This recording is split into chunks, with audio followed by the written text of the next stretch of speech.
Explain the difference. Explain. Hi. Oh. Anong tinatayo mo dyan, Norman?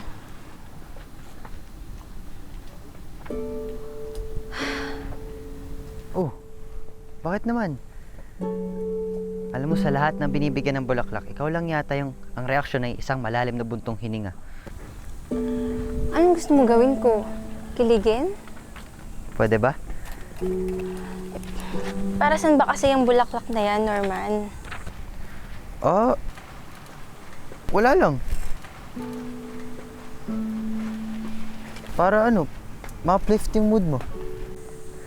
Talaga bang magpapaligoy-ligoy ka pa? Norman, gusto mo ba ako?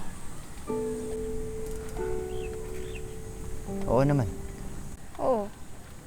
Ba't di mo na lang sabihin? May pa-flower-flower ka pang nalalaman.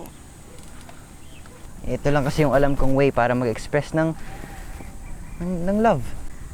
Love? Sure ka ba na love yan? Oo naman. Alam mo, Norman, bago ka mag-express ng love or mag-declare, dapat mas makilala mo muna ako ng todo. Para malaman mo kung ano yung ka-love-love sa akin. Mamaya love mo lang ako dahil cute yung TikTok feed ko. That's not me, ha? That's just me trying to fit in. Eh, Arya, paano ba kita mas makikilala pa? Gusto kong makilala mo si Mommy. Mami, agad. Grabe naman yun. Pag nakilala mo si Mommy, mas lalo mo akong makikilala.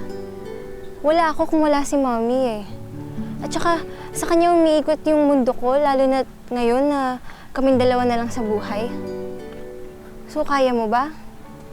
Dahil kung talagang seryoso ka sa akin, kikilalanin mo muna yung totoong ako. Bago ka mag-decide kung kaya mong mahalin ng isang tulad ko.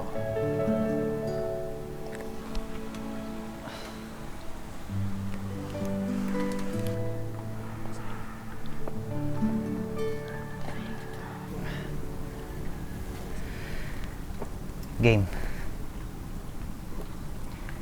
Seryoso ako, Arya. Seryoso ako.